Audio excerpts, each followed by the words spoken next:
Terima kasih Mbak Evi. Assalamualaikum warahmatullahi wabarakatuh.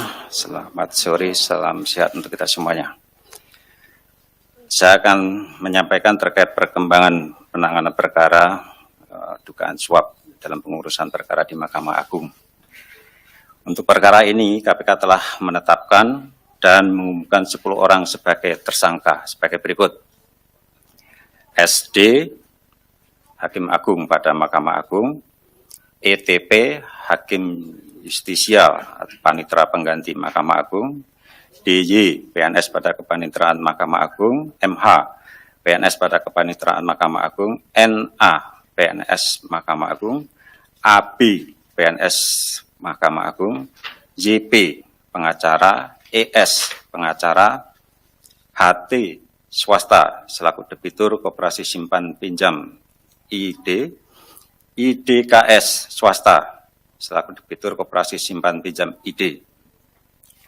Beberapa tersangka juga sudah dilakukan penahanan sebagai berikut. ETP ditahan di rutan KPK pada Gedung Merah Putih, DY ditahan di rutan KPK pada Gedung Merah Putih, MH ditahan di rutan Polres Metro Jakarta Pusat, AB ditahan di rutan Polres Metro Jakarta Timur, YP ditahan di rutan Polres Metro Jakarta Pusat, ES ditahan di rutan Polres Metro Jakarta Pusat, dan NA ditahan di rutan Polres Metro Jakarta Timur. Saat ini, tim penyidik kembali menahan 1 orang tersangka, yaitu SD, untuk 20 hari pertama terhitung mulai tanggal 23 September 2022 sampai dengan 12 Oktober 2022 di rutan KPK pada Kapling C1.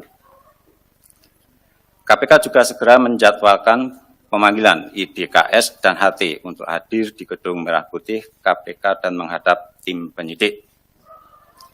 Adapun konstruksi perkaranya diduga telah terjadi diawali adanya laporan pidana dan gugatan perdata terkait dengan aktivitas dari Koperasi Simpan Pinjam ID di Pengadilan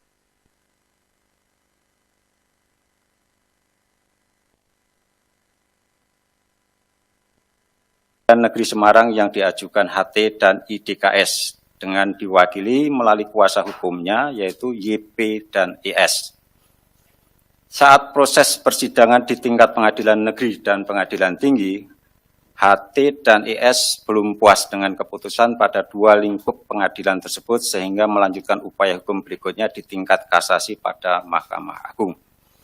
Pada tahun 2022 dilakukan pengajuan kasasi oleh HT dan IDKS dengan masih mempercayakan JP dan ES sebagai kuasa hukumnya.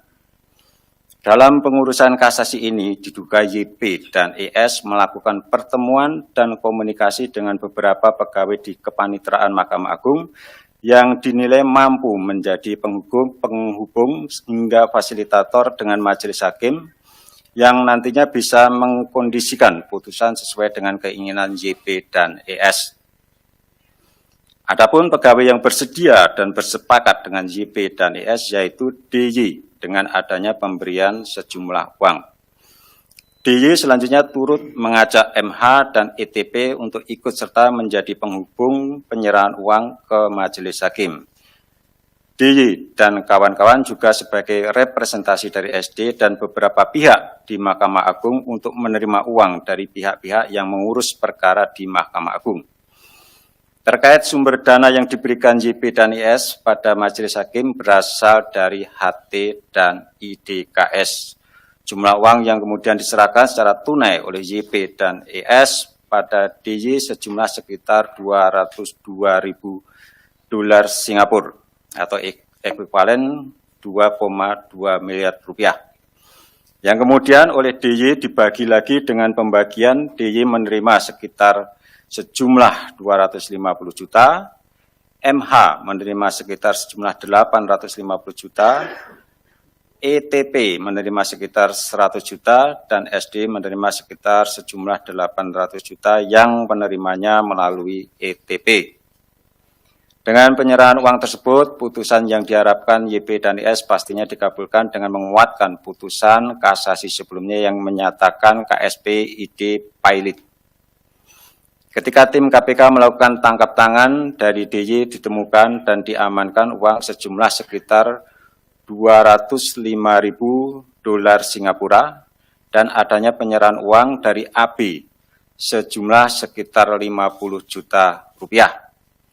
KPK menduga DY dan kawan-kawan juga menerima pemberian lain dari pihak-pihak yang berperkara di Mahkamah Agung dan hal ini akan didalami lebih lanjut dalam proses penyidikan.